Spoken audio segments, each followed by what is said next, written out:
beg to move that this House is considered International Women's Day. Madam Deputy Speaker, thank you very much, and I'd like to thank the Backbench Business Committee for granting this debate today, and also to bring the House's attention to my register of interest. I am an ambassador for Ask Angela, a very good scheme where if you're feeling unsafe in a club, you can go to the bar and talk to somebody and they will help you in any way they can. I'm also an ambassador for Fair Pay, the Global Fair Pay Charter, which aims to improve the living conditions and pay for over 25 million tea plantation workers worldwide, many of them women. And as we know, financial independence is a route out of an abusive relationship. And I'd like to congratulate this Parliament, and it is the most diverse Parliament with 41% female. We all know our number, Madam Deputy Speaker. I was number 286th woman to be elected to this House, and the first black female elected minister in the UK under Gordon Brown's government. And as Shadow Minister, I was instrumental in getting the flag flown, the International Women's Day flag flown over the House, and also the first debate that we had on the floor of this House. And I remember, Madam Deputy Speaker, speaking to the Speaker at the time and asking if the member for Birmingham Yardley, who's now the Minister, could read out the names of the women who had been killed by men to start the debate without a speech. And I think it took about 7 or 8 minutes.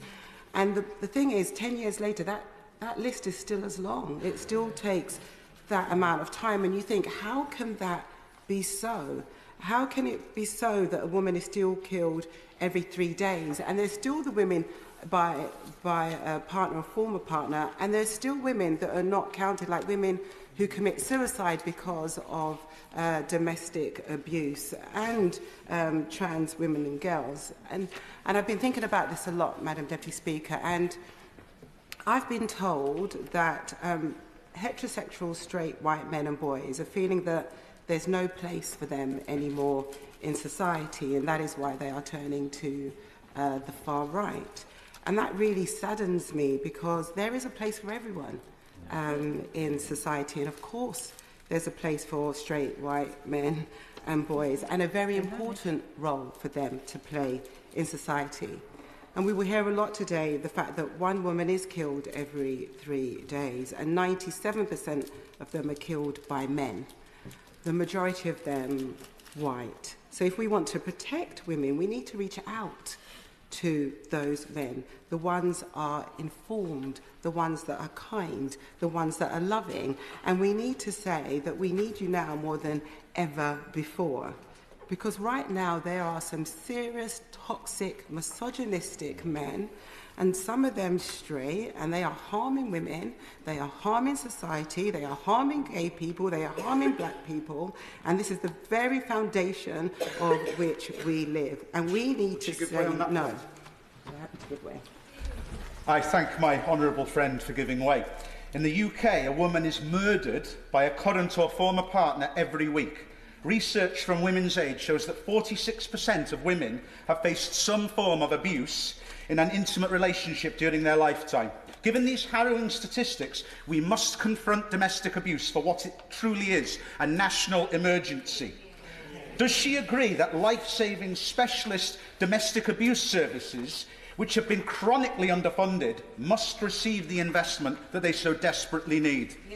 I thank my honourable friend for that intervention, and he hits a very important point. Absolutely, we need that investment. If we're serious about saving lives, we need to do what it takes to do that. If we want to see a reduction in the number of women who are killed, we need to invest in making that happen. We also need to have the uncomfortable conversations. It's not tough to hit women, as like Andrew Tate spouts out, or rape women or ridicule women, girls, because basically they've said no. And we've got to have those conversations, and we've got to say, look, this is wrong. And we've got to say to like all the men that are feeling like, you know, I'm wearing a male shirt and tie today. It doesn't mean that the world's going to run out of male shirts and ties. You know, there's enough to go around for everybody.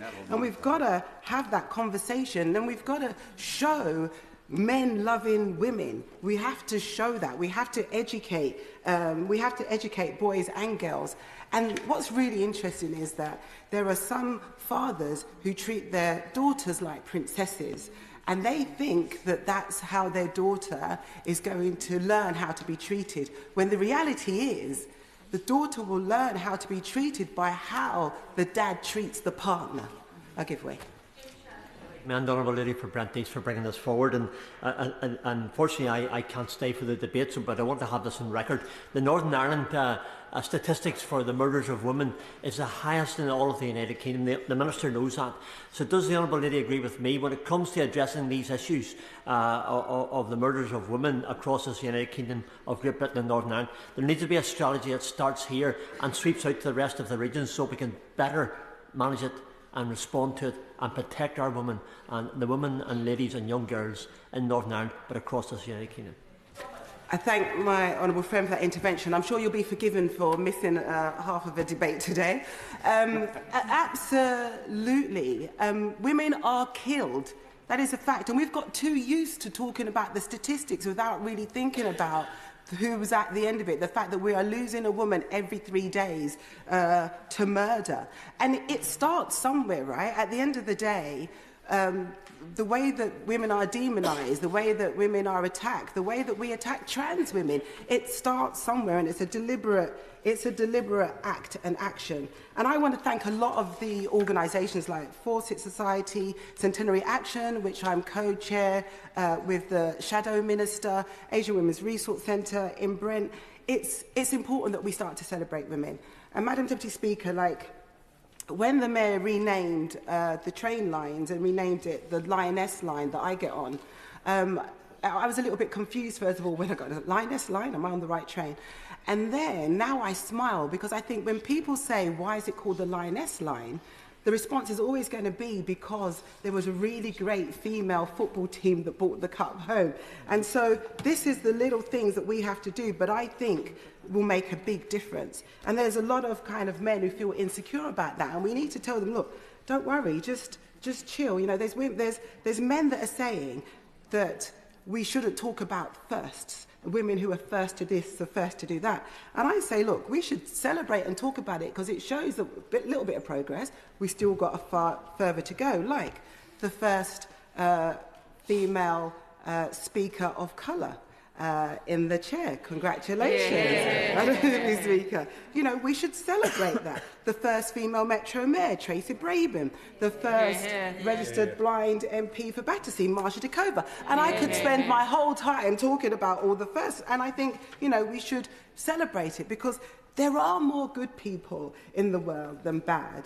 So when I see men in power saying, don't do this, don't celebrate women, don't talk about women, erase women, which is really quite scary that they're literally erasing women and our achievements, I know that there are men in that room who could speak out.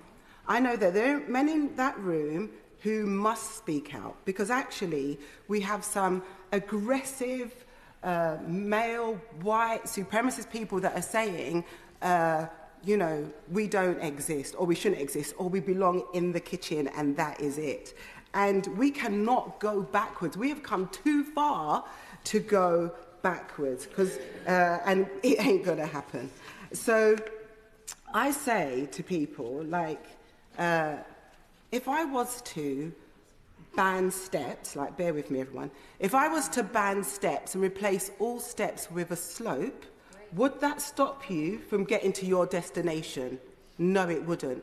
But would it help people who have problems walking or wheelchair users get to theirs? Yes, it would. So it isn't necessarily about taking something away. It can be about changing it to help other people also get to their destination. So the question I want to pose to those boys and men that are feeling that they have to turn to the far right or they're becoming like incels, involuntary celibate, is it time to change? Is it time for you to change how you talk, your attitude, how you act? Would you like your mother, your sister, your girlfriend, your partner being talked about or treated the way that you treat women? Absolutely. I I thank the Honourable Member and my friend for giving way. She's making a powerful speech, and I'm sure all the young women in Brent and North London watching her will be very proud. One of the conversations that often comes up when we're on WhatsApp chats with all the local mothers is about social media.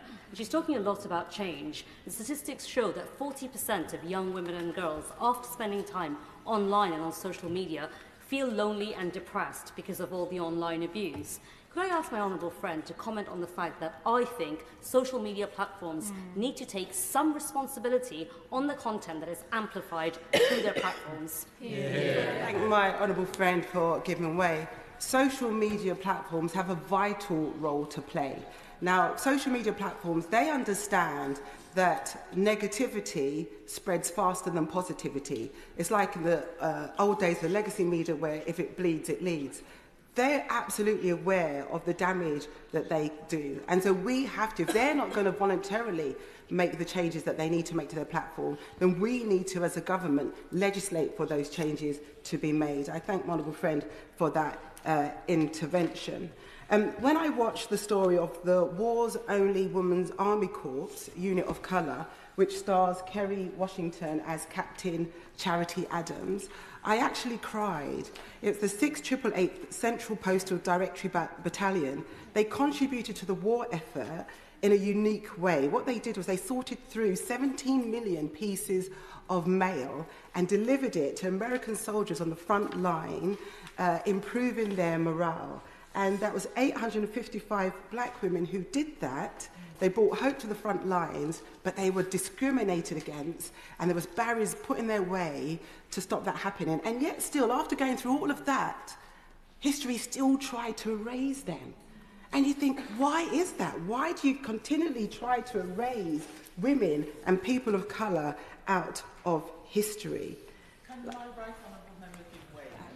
I thank my honourable friend for giving way and for securing this debate. As we mark International Women's Day, I'm proud to stand here, not just only as a black woman, but a former nurse. I feel absolutely honoured. But black people are 4 times more likely to be detained under the Mental Health Act.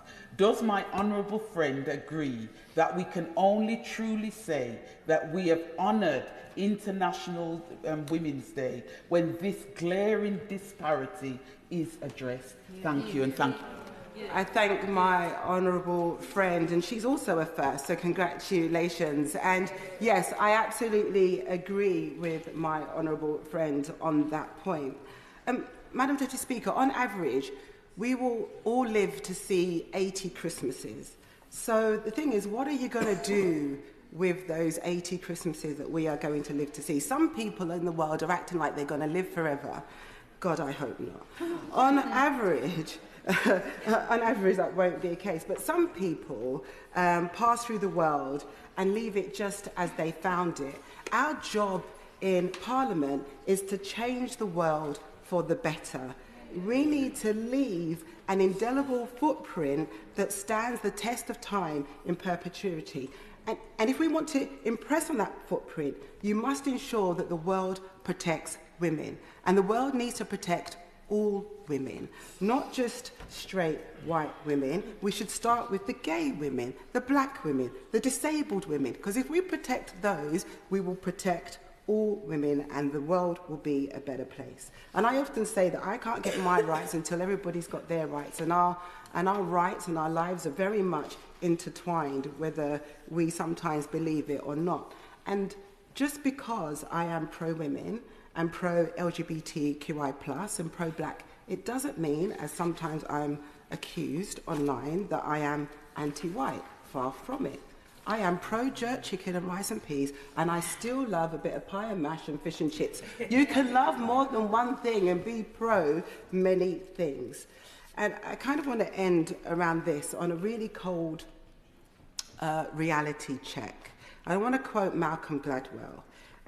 He wrote a brilliant book called The Tipping Point, and he's recently written an updated one called The Revenge of the Tipping Point. And he talks about the law of the very few. He talks about the overstory and the counterfactual line, like what would have happened if. Now, I feel that we were slowly winning the war on highlighting violence against women and girls, highlighting injustices, highlighting discrimination, but we didn't appreciate the honest conversations we needed to have around how epidemic works, or appreciate the power of group proportions. Madam Deputy Speaker, we are absolutely fooling ourselves if we think that we bear no responsibility for the epidemic that surrounds us in regards to violence against women and girls. Epidemics have rules, they have boundaries, they are subjected to overstories, and we in society are in a position of power to create those overstories. These overstories, they change in size and shape when they reach a tipping point, and it is possible to know when we're reaching that tipping point. And Madam Deputy Speaker, we are currently at that tipping point when it comes to violence against women and girls. And the lessons of the opioid crisis in the US is a lesson for us all. Most of the medical professions acted professionally, but there were a tiny fraction, just a few, who did not, and that was enough to fuel an opioid epidemic in the US. So this tiny fraction of people are driven by a certain class of people, and those people can be identified. And the tools needed to control an epidemic are right in front of us. They are sitting on the table, and we can either grab those tools, or we can let the unscrupulous people grab those tools. But we can grab them and we can build a better world. So I say we need to take action and have the honest conversations. We need to say organisations that believe in DEI, that believe in fair pay, we need to use them. We need to make sure they get procurement contracts. And we need to be mindful about the social media platforms that we use, and we need to elect people who care for lots of people and not just the 1%. And by doing this, we will, as the theme of International Women's Day this year, accelerate action. And I will end with the straight white boys and men who are in the middle of the table, we need your protection. We need your love, we need your care, and we need your kindness. We know, as I've said, that daughters and young girls learn how to be treated by their partners by watching how men treat women in their lives. And little boys and young boys learn how to be men by the men in their lives. So to all men, regardless of colour, class, economic status, we need to lead by example. Women are literally fighting for their lives. And I want every single man who's watching this today in the world to join us in that struggle, because we should all believe in fairness. We should all believe in ending discrimination, homophobia. We should all believe in that. And Madam Deputy Speaker, by the time it has taken me to make this speech, globally, one woman would have been killed by their partner or family member. May her soul rest in peace. Yeah.